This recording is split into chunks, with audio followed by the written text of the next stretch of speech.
All right, everybody shut up. I'm just kidding. You don't have to shut up. I'm just going to talk up here, but I'm not going to say anything good, so you can talk out there. That's totally fine. How many people are here to learn something at all about marketing? Okay, now, real question. How many are here to just heckle me? There's we're like a 50%. That's good. That's fine. Marketing is what we're talking about. This is called moving target marketing. My name is Nick, and the whole point of this conference for me is learning about how to do what we already know how to do better, and sometimes learn new things. But marketing is one of those things that it's a little squishy. And what I mean is we kind of already know some of we'll hear somebody say, Amazon ads are working really well, and we go, well, I know that. So what am I missing? What am I not doing right? Right? That's the question we constantly ask. And I was thinking about, when I was putting this presentation together, there's no slides, by the way, because it's easier for me that way, and usually easier for you guys. So if I say something you want me to repeat, just yell for me to repeat it or wait till the end or whatever, but I'm happy to go slow. I was thinking about how to put this together and what the right way to present this would be. And I was doing that while I was cooking dinner a few weeks back, and I don't remember what I was making, but I slid the little pot to the back burner, and literally the back burner, and I thought, that's an interesting phrase. We put things on the back burner that aren't important. That's usually how we use the phrase in real life, right? Like the boss will come in and say, I want you to put this on the back burner, I want you to focus on this instead, this is the priority. The back burner thing is not important. And I thought, that's weird, because in a professional kitchen, I'm assuming, I've never been in one, but I'm assuming you put the thing on the back burner not because it's not important, but because it's actually foundational. You just don't need it right now. Does that make sense? Is that a good way to have an analogy or talk about this thing? We tend to do that with marketing our books. We tend to say, well, I know that ads are important, but TikTok just came out, and this one author's doing cool things on TikTok, so I'm going to stop the ads, because I can't focus on those right now, and I'm going to go do TikTok. We want to focus on the newest, shiniest, sexiest thing, right? The newest platform, how to make a name for ourselves. Graphics, design, software, that's one for me. I always want to go play with the new thing and waste time at the expense of doing the things I should constantly be doing. So that's the phrase, the back burner phrase that I want to use as we talk through stuff, because I think if we can get in our heads that this analogy of the back burner is not the old version that we know, I guess, but think of it in terms of a chef in a professional kitchen, the things that we're putting back there aren't unimportant. They're just the foundation. So I'm going to talk about the foundation. I'm going to talk about the things that I think, my opinion, we should all be doing. There's 3 of them, and we're going to get to those, but before we do, I want to give you guys a framework. If you saw my meme, I posted on, I'm really good at memes. If you take nothing away from this class, make more memes. People seem to like those. I posted on the group about this talk, and I said I have a framework that I want to share with everybody. And it's one that I've been using for a long time. Long before I started publishing books, over a decade ago, I was in marketing, doing SEO, that kind of stuff. And the way that I don't think I came up with it, but I'm going to take credit for it because you guys don't know who told me. But it's this framework that helps me understand and approach any marketing activity that we do. And so I want to give you that because while we're talking about mindset and what to put on the back burner and all these strategic things, if we can at least get to a point of agreeing on definitions of things, then you'll be able to use this for deciding on what you want to do and if it's going to be worth your time, right? Framework is easy. It's like most easy things, it's an acronym, and the acronym is ACT, A-C-T. Naturally, it's in that order for a reason, because if you put the C first, it's a cat, and I hate cats. Read the room. Okay, note to self. Let's scratch that out. Cats are great. Hurts to say. No, it's in that order for a reason, because the acronym is audience, content, trigger. Audience first, content, and trigger, or triggers. It's in that order for a reason, and it's not just because I hate cats. It's because all the good marketing tactics, or any marketing tactic really, can be good or bad, and the good ones can be simplified and understood through this framework. And I'll give you examples. We'll talk about that. Like I said, I wanted to give this to you first. A good way to explain this is, think about if the first book you ever wrote. If you're like me, and I think some of you guys I've talked to you, some of you are like this. The first book you wrote, you wrote it from your heart. It was very sweet and precious. It was so good. Wasn't good. And you released it, and nobody cared. Nobody bought it, right? Because you didn't have any audience in mind when you wrote it. You just created some content and stuck it out there and hoped that an audience already existed for that content, right? So if you're like me, you did this. You wrote the book, you wanted to write, you put words on the page, you crafted a story. At the time, it made sense to you. And then Chris Fox came and ruined all the fun. Is he in here? He's not in here. So Chris Fox, the right to market guy, he wrote a whole book about this. Audience has to come first. You have to write to market. You can't write to market if you don't know the market. So when you write a book, when you create content, you have to know that market before you do anything else. Some of you guys, this is probably the most obvious thing. Some of you have never heard this before. The point is that instead of just writing whatever the hell we want and hoping and praying that the marketing gods or whoever they are make it a bestseller, we should actually study the market a little bit more and learn about all those dumb things called tropes and reader expectations, and generally pay attention to what is selling at any given time. And we all know this, right? This is Audience 101, but it's the same in marketing, right? It's the same thing when we market anything. We can't do anything. We can't create content for that activity without knowing the audience. So what Chris was getting at with the book part, to stick with this analogy for a while, is that the audience comes first. In my example, I discovered early on, it was a military thriller. I didn't know it at the time. There's very fine definition of what that means. And I didn't know it at the time, but like having magical levitation guns that you can shoot and like the bad guy will like go up and down because it's the levitation gun. Duh. Military readers hate that because it doesn't make any sense. It's not real. But I didn't know that, right? So I learned the hard way that I created content without having an audience, and the book didn't sell. My dad loved it, but the book didn't sell. He told me he loved it anyway. And so we end up failing if we don't do that. And the good news is with that particular book, and you guys maybe have experienced this, is that all I had to do was take out the magical levitation gun and replace it with something else, and then the book worked. Because then I understood the audience better, and I could make content for that audience, right? And I'll move ahead. I know I'm belaboring the point here. But in other words, the line that I want to leave you with this part of it is it's far easier to craft a book than it is to craft an audience, right? So I learned that pretty quickly, but like I said, it was way easier to just take out these magic levitation guns and re-release the book into that audience now that I understood it. The reason that's true, and I know I'm talking about books, but it's marketing, so bear with me. It's true in marketing, but it's in books, it's far easier to craft. I said that already. Because a good book written for a well-defined audience will always perform better than an amazing book written for a poorly defined audience. Okay, I want to repeat that because it is important. A good book, not a bad one, but a good enough book, is always going to do better when you have a narrowly defined audience and you understand that audience than an amazing book written for a bad audience that you don't understand. That's why audience comes first.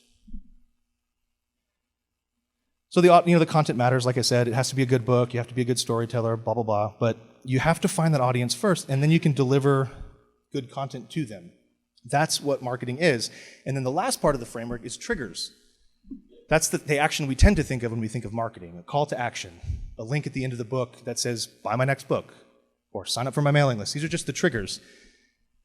They work, but they don't work as well as if you have already defined an audience for your marketing and you've created content for the marketing, and then you give them the trigger at the right time and place. So see where I'm going with all that, with the analogy? Going back to the back burner, I think that there are three primary, call them buckets or pots, to go with the cooking analogy again, that if you build and set up correctly, you're going to have a lot of success. So these are the things that I say should be on your back burner. And what that means, again, is not that you're not thinking about them or that they're not important, but that they're actually so important, you're never not doing something with them. That subtle difference, but you're always doing these things. If you're doing them well, you're going to be fine, and you can focus on TikTok or Snapchat or whatever the kids are doing. I don't know. Let me take a breath. So we're going to talk about those, and I'm going to get into some details. A lot of it's technical.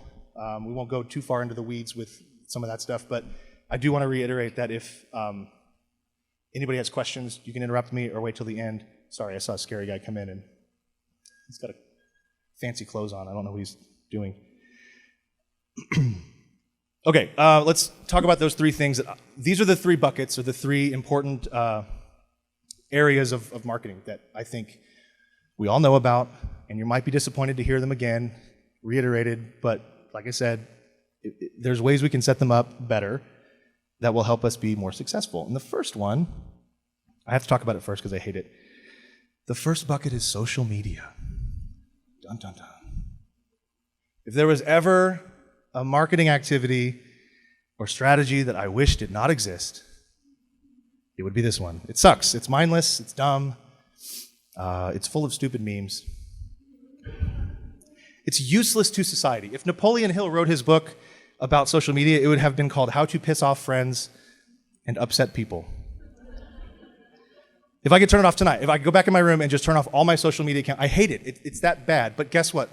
All of my readers are on it. Everybody who reads my books has some version of a social media account, and therefore, I do. I don't think it's going anywhere. So that's why it's one of these important things that I need to be more aware of on my back burner. I don't have to focus on social media every day, but I have to set it up in a way that I don't need to focus on it every day. That's the point here. Because the truth is, if we design social media accounts to actually benefit us, if we set them up well, there's a good chance that they actually will benefit us. We hear people talk about social media being indirect marketing. I particularly like direct marketing. I like advertising. I like going to the reader and saying, buy this. Social media is not that. It's this weird, squishy thing that we just set up and hope something happens. And so I get frustrated with it, and I want to leave and forget about it and go do more important things. But again, it's where our readers are. And so I've realized that, and I've decided that in order to set up my overall marketing strategy, social media has to be one of the big buckets. The question I always get, though, is, okay, great, like I'm happy to be on Twitter, I'm happy to be on Facebook, or Book Talk, or whatever they are, I don't know. How often do I post, or what do I post about, what do I talk about, how often do I link to my book? I've heard 80-20, 80% of the time talking about other people's stuff, and 20% of the time talking about my stuff. What do I do? Here's the deal. I think we should stop building social profiles so that people will find you. Instead, build your social accounts so that people will like you when they find you. Again, kind of a subtle difference here, and I'm not trying to be a cop-out, but rather than approaching social media like this direct marketing strategy and saying, I'm going to go find people on Twitter to follow me, or I'm going to go find people on Facebook to like my page, we have to build these accounts so that when people who would be our readers find us, they immediately know that they're in the right place. They're immediately going to be able to engage with us. Okay? Seth Godin, if you guys know that name, he's a marketing genius, in my opinion, and he wrote on his blog a few weeks ago this really cool, what I guess he calls it a marketing flip. It's a perspective shift. And what he wrote was, from pay attention, I want you to buy what I made, to I've been paying attention, and I think I can offer you what you want. I'll say it again because I think it's cool. From pay attention, I want you to buy what I made, to I've been paying attention, and I think I can offer you what you want. What that implies is we've figured out the audience first, then we've built content, we've loaded those social accounts with the content, and then we've sprinkled in those triggers at the end that we want them to take action on. Audience first, content, and then trigger. If you know your audience, and on social media, your audience is there. Not as easy to find sometimes, but everybody's on social media somewhere. So your audience is there. If you can define it, you've figured out the audience part. And if you can create content that lines up with that audience, you've done the content part of the framework. That's the stuff you would actually fill your social accounts with. So if you, my example, for an example from my work is action-adventure novels involve a lot of history, a lot of science, a lot of levitation machine guns sometimes. And so if I find articles about that, they naturally interest me. And if my readers are similar to me in certain ways, they'll probably will interest them as well. And so I post things like that on my Twitter account. And I post videos on my YouTube account. And it's all just creating this content library, if you will, that allows people to realize as soon as they land on your stuff that they're home, that they're in the right place, that they have a reason to engage with you. Because the secret is, right, if you enjoy something, there's a good chance that your audience will as well, because you're not completely unique from your audience. So if you build your social accounts on a foundation of things that bring you value, you're not alienating readers who disagree with you. This is important. You're not alienating readers who disagree with you. You're inviting readers in and saying, come here, check this out. I think this is for you. We're so afraid to post something that people won't like. But this is a self-selecting group. They just won't engage with you. So don't be afraid to post the stuff that you like, because the people who do agree with it and want, not politically, but like people who like that kind of stuff will come and they'll find you. And you're not alienating readers that way, you're revealing yourself. That's the difference with social media, I think. Here's the deal. The problem is, the question comes up again, how will they find you then? I'm doing this, I'm posting all this content, I've figured out my audience, I've included these triggers in there. How am I actually going to get people to go to my social media account? And the answer is the next two things, the direct marketing. The stuff that we're talking about is really slow, and it's a long haul. It's not something that you can go buy. You can go buy likes on Fiverr, but they're useless, right? We all know that. So there's no fast shortcut here. There's no way to get people to just immediately engage with your social accounts. We just have to build it slowly over time and do it right. We put it on the back burner. We make it foundational. Then we focus on the other things. And those other things, we're getting to the next one here. The second big bucket, like I said, I don't like the indirect marketing as much as this stuff. This one's really fun. Advertising. I don't think it's going anywhere, guys. I don't think we can exist. I mean, I know there's going to be one of you guys that's like, oh, I don't advertise and I make $1 million a year. Leave. The rest of us mere mortals have to advertise our books. I don't think it's going to change. Amazon figured out that they can double charge us that way, so they're going to advertise us all day long, right? They're going to make us advertise. But I like advertising. I've kind of figured out some things that I think work, and I do want to get into some really practical, helpful things, because I promised you I would. Here's the deal. I'll start by talking about this. Some of the military guys maybe can relate. I was doing some research for a book, trying not to do the levitating machine gun thing that I did. And I came across a stat from the Department of Defense about the Vietnam War. And they said that for an average ground troop shooting an M16 in Vietnam, it cost 50,000 rounds on average per kill. I know this is a brutal statistic, but it's kind of fun.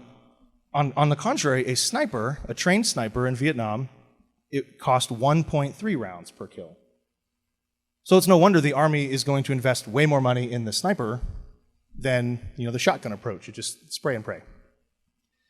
I think advertising is the same way, or should be. And by the way, when I say advertising, I'm talking about PPC or pay-per-click advertising. This is the typical, you pay money, somebody clicks, or cost per mil is similar. That's most of what we're talking about. Ams Ads or Facebook ads, it's all PPC, right? We know that we can pay for cheap ads that aren't very well targeted, the shotgun approach. We can probably get great results after like 50,000 rounds or impressions. Or we can pay a bit more money, we can narrow our targets a lot, and we can get much better results after only like 1,000 impressions.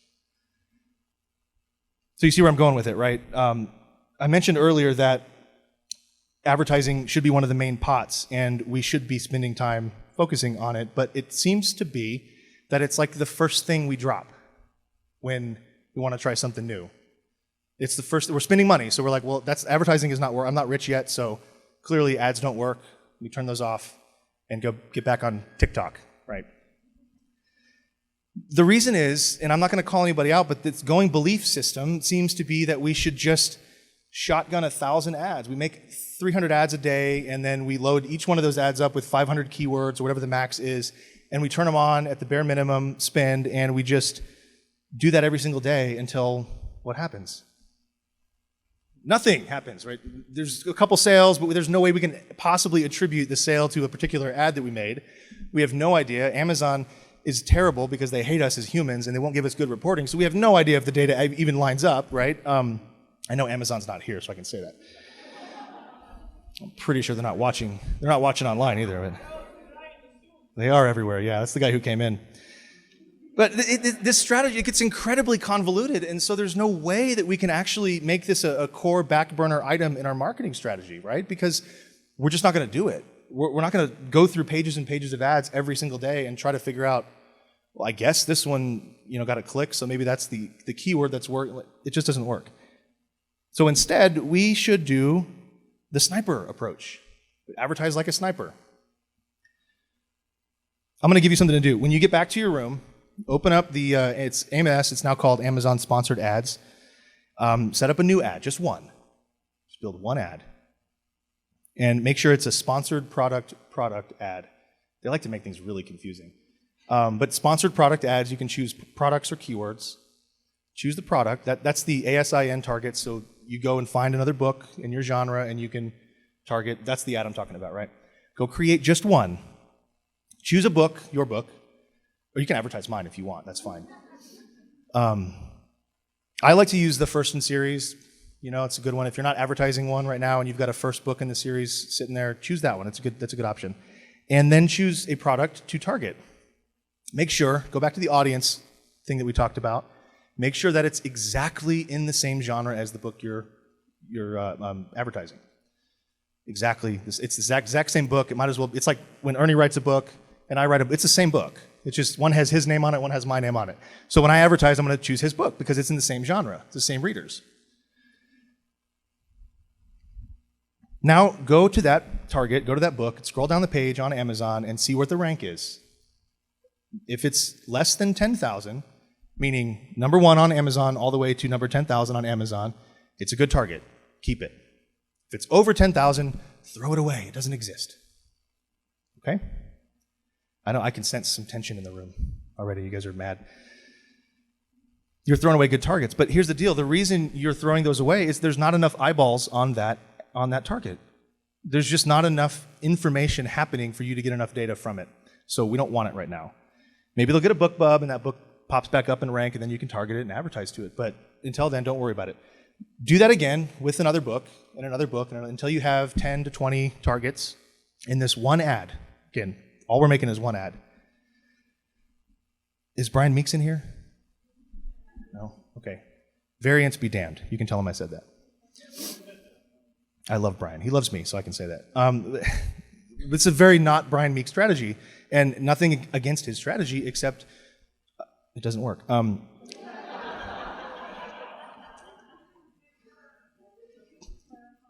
Yes. Well, let me clarify that I don't dislike Brian Meeks. If you're a data scientist like he is, that strategy works great. If spreadsheets make your eyeballs bleed, it's not a good strategy. So, all right, go ahead.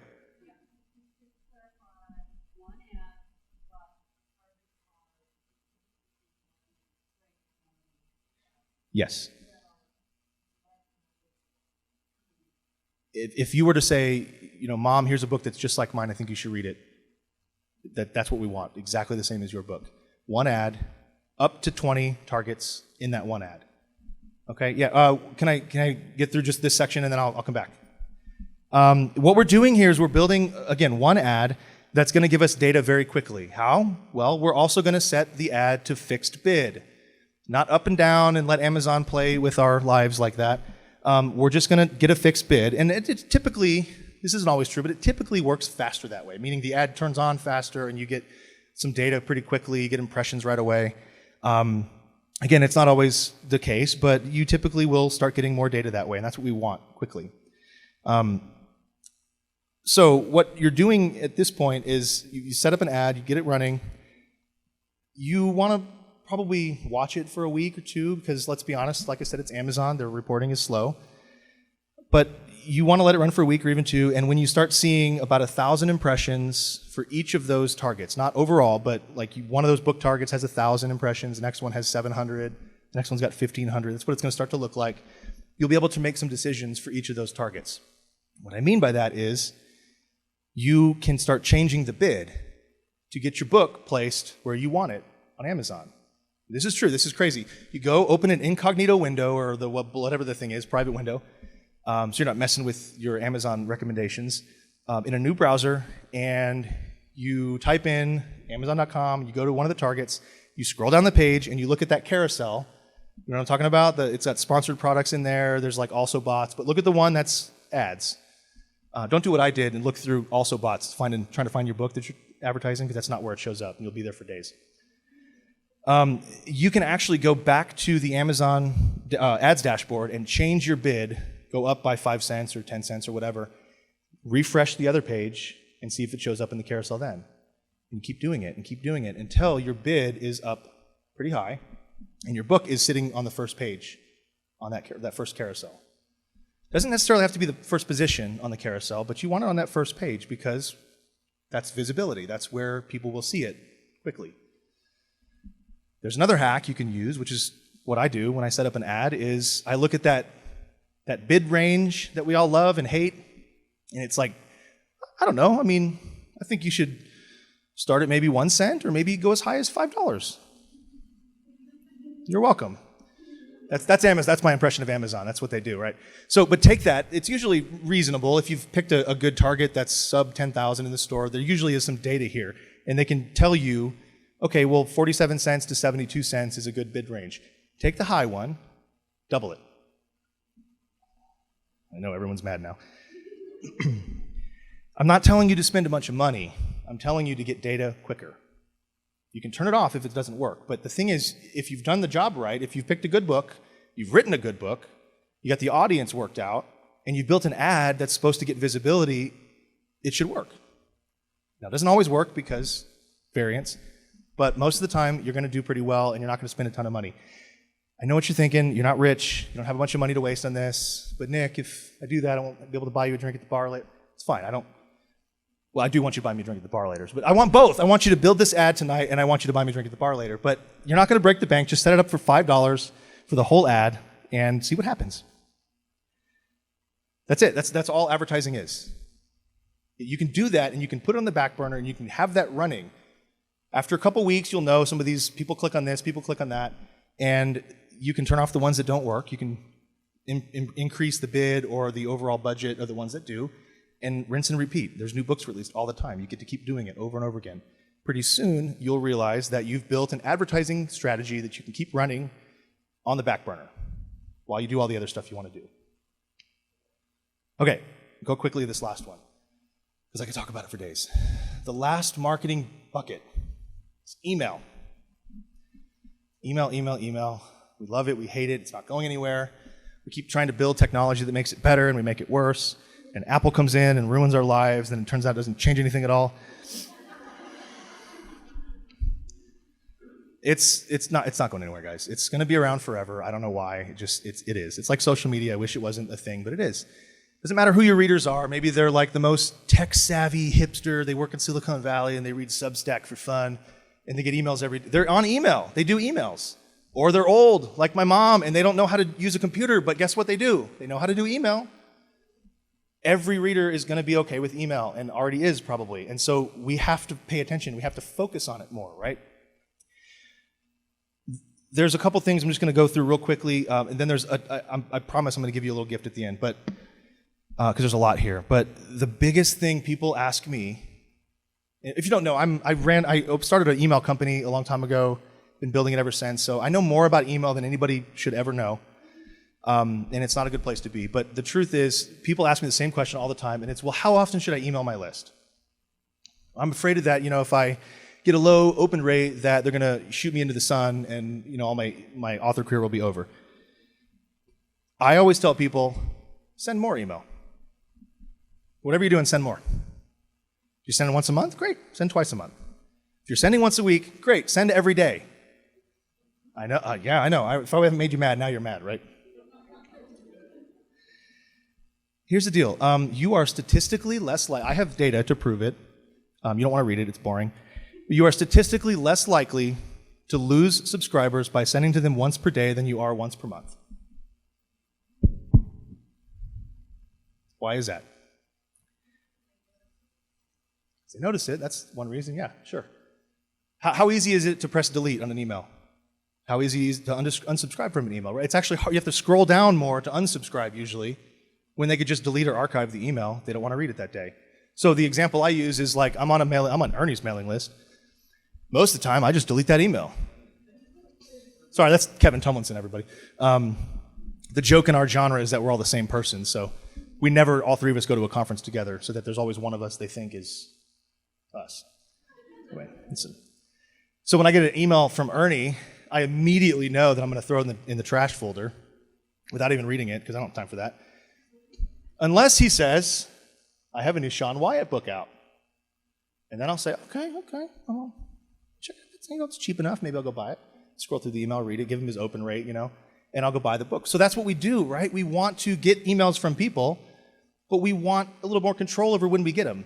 Well, we can't control that as the recipient of the email, but we can just trash the email if we don't want it, which doesn't hurt you as the author because you're not unsubscribing. So it's not about how much you send to people, it's about what you send to them. It's not about how often you're sending, it's about what is in the body of that email. Yes, if you're annoying and say, buy my book every day, they're going to unsubscribe because you are annoying. But if you send them content that's valuable, they're your audience, and you can send them a trigger every now and then. See how this framework works throughout all these things? If you're sending them content every single day, and it's valuable content, maybe they'll read it, maybe they won't, but you're less likely to get an unsubscribe from doing that well than if you, whoever said it over there, they don't know who you are because you haven't emailed them over a month. Now, I say this as the laziest emailer on the history of the planet, or on planet, whatever. You know what I'm trying to say.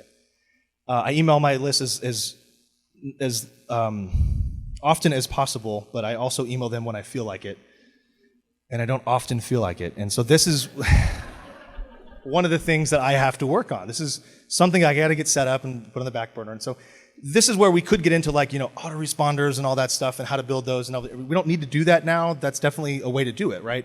You write good content, valuable content, and if it's something that's evergreen or that you want to give to people more often, set it up as an autoresponder and just let it go forever. And don't worry about sending 2 emails a day. If somebody gets an autoresponder one day, but you've also talked about your launch that day, let your readers figure it out, guys. They can just put it in the trash can or spam. They won't do that. Okay, I promised you something at the end. We've got enough time for questions, so I want to make sure we do. So, last thing, the framework, audience, content, triggers. If you can figure those 3 things out in that order, then any marketing activity you do should work better. Those 3 marketing activities that I think are really important, that we're always going to have to do, are marketing, are email, and what else did I say? Oh yeah, that's why I forgot about it. I hate social media. Advertising and social media. Those are the 3 big ones. There is a lot more to it. There's a lot more detail. Like I said, I know more about email than anybody should know. I know about DKIM signing, SPF records, all this stuff like that, DMARC. It's no fun, but it's easy to do. It's easy to set up. I can't teach you how because nobody wants to do that. But what I can do is send you to a website. Be kind. I made it in the airport on Monday. But it's got 3 things on it's got 3 links, essentially, on this webpage. And each one of those links is to a free email course that I've totally already written and finished.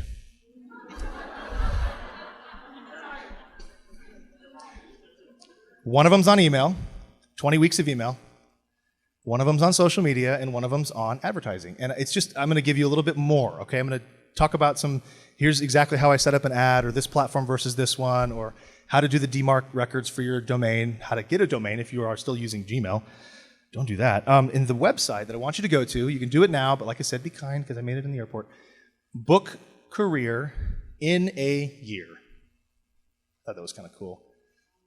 All one word.com. Not that I thought that was cool part. Just bookcareerinayear.com. In a year. I vacillated between those for quite a while, but my flight was going to leave and I needed to buy the domain. So I literally set that up so you'll be nice, but it should work. You'll go to 3 different mailing lists, and if you sign up for all 3 of them, like I said, I'm the laziest emailer on the planet. You're going to get 3 of the exact same welcome emails. Just don't throw me in spam yet. Just hang out. I'm not going to send an email to you until we get back from Vegas, and then a week later, because conference and all that, we'll all recover. But I want to send these to you. There's no upsell. I don't have any courses like that. I might one day, so I can't promise you that I won't ever spam you. But no, I'm just kidding. I won't spam you. Go there, check those out. If you're interested in only one of them, you can just sign up for one of them. I think that's probably the best way. It's also engaging, so you can just ask me a question and I can respond, or not if I don't like you. Anyway, so I wanted to close with that because I thought, well, I can talk about all this stuff and then that sort of just teases it rather than actually explains some of the details. So hope that's helpful. I do want to make sure we have time for questions. So thank you very much. There was one in the back. I want to make sure I got yours too. Oh, sorry, one sec. Make sure they're going to bring the microphone around so everybody can hear.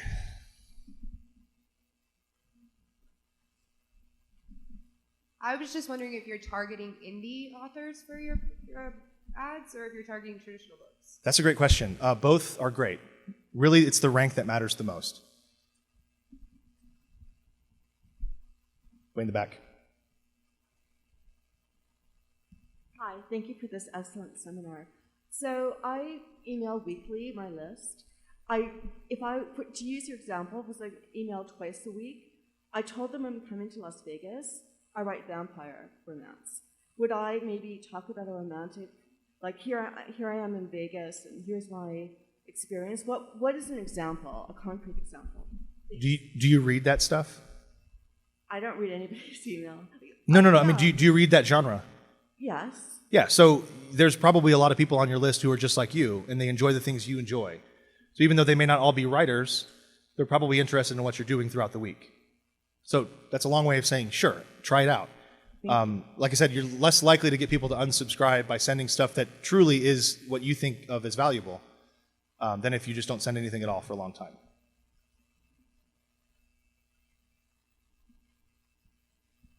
On the back. Thank you. I'm wondering what's your opinion on Ams ads, like the suggestion you're telling us to do as a homework, with or without copy, because I found that sometimes without copy, the ad performs better than it does with copy.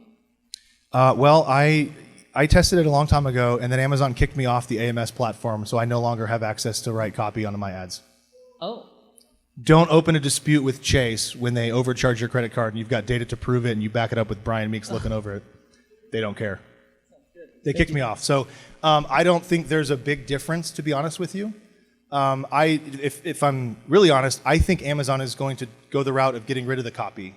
I don't have any reason to say that other than it just seems like they're trying to smash more and more onto each page as possible, and that's an easy way to cut it down. Great, thanks.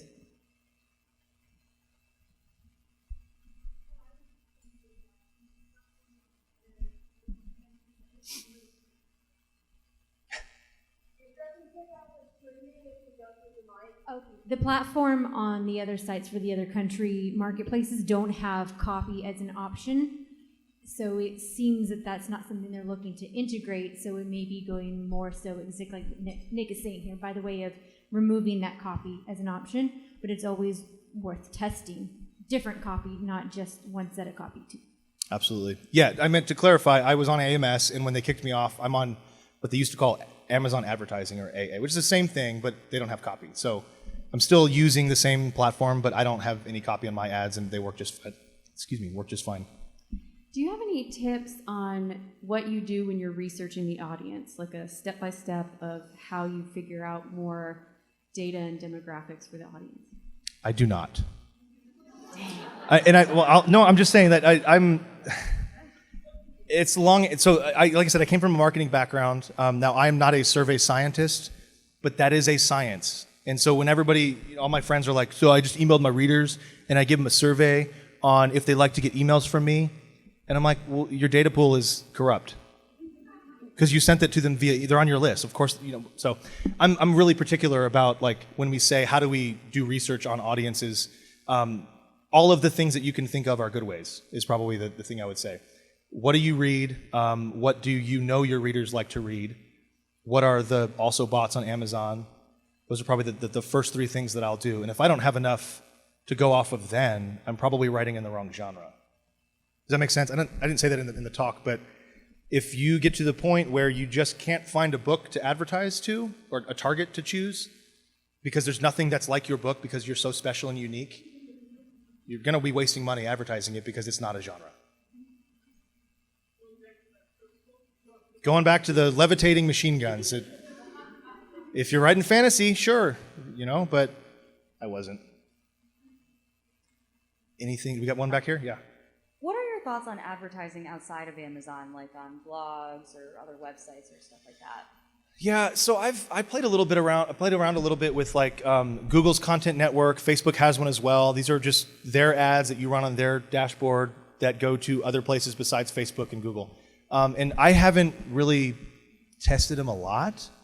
Maybe $10,000 in the past 5 years, right? I mean, I guess it sounds like it could be a lot, but I don't have any strong sense that they work very well. For me, like I said, I'm the laziest person I know. I keep it simple. If I'm pay-per-click ads, I want Amazon, I want Facebook, I'll play around with BookBub, and if I can't make it work there, I'll just write another book.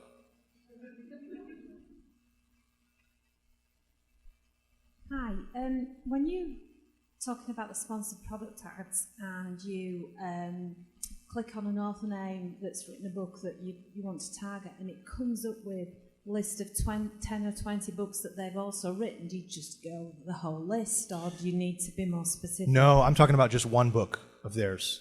So if there's an author Okay. that whole list will come up. Just pick one. So do you actually pick the author name or the book name?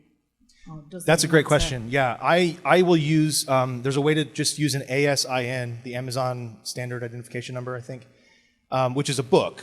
So it's specifically the book that you're targeting, not the author in general. Now, that does bring up, if you get this and you do your one ad, I'm not saying you have to only ever have one ad. I'm just saying start there, and if you find success with that and you want to play around with it more, that's a great way to expand quickly, to say, okay, well, now I'm going to test just this author name in one ad. Or an example like similar to what I gave you guys was if you build another ad that's just author names instead of books as targets. A guy in our genre is James Rollins, and so I have an ad that's just James Rollins at $1 per click is the bid. And that's been an ad that's worked really well for me. Any of you action-adventure authors, don't steal that, it's mine.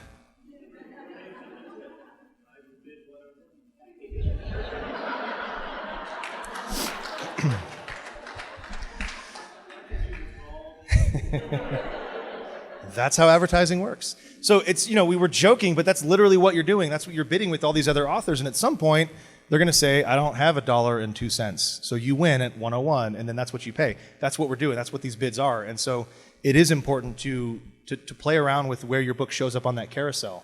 And like I said, it's not going to be exact all the time because Ernie's constantly trying to outbid my books, and Kevin's out in his van somewhere trying to outbid both of us. And algorithms are going to algorithm, and so things move around all the time, but you can get a pretty good sense of where your book is in that carousel by jacking up the bid a little bit and going back over, refreshing the page, seeing where it lands, and then once you get there, leave it for a little while and see if it works. Back of the room, I think.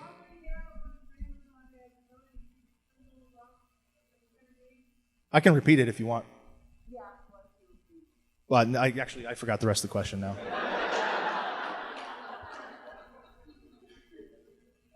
If you already have a bunch of Amazon ads running, should you turn those off while you're doing this? I would. Okay. Yeah, and again, it's not to say that those ads are all bad. It's just to say that you need clean data. So, if you're starting from square one, you're going to get easier and better and easier to read data than you will if you've already got 300 ads doing random stuff. A couple more, saw over there somewhere.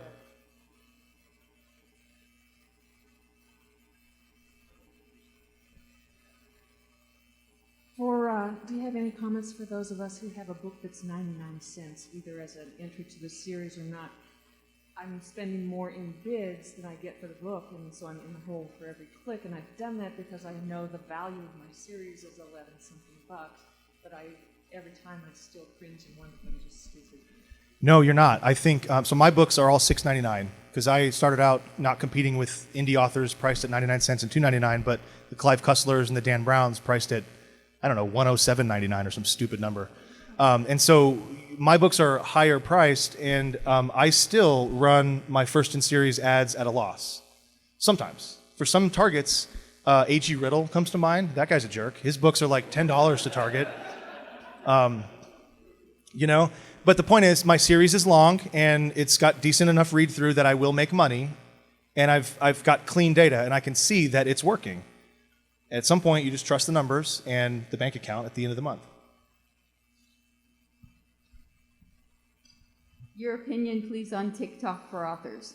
I have absolutely no opinion on TikTok for authors. I'm sure it's fantastic. I've never been there. I think we are out of time. So thank you so much. I'm not going anywhere, so come up and talk to me. I'll be around if you want to, buy that drink at the bar. That might get you a few extra questions in. So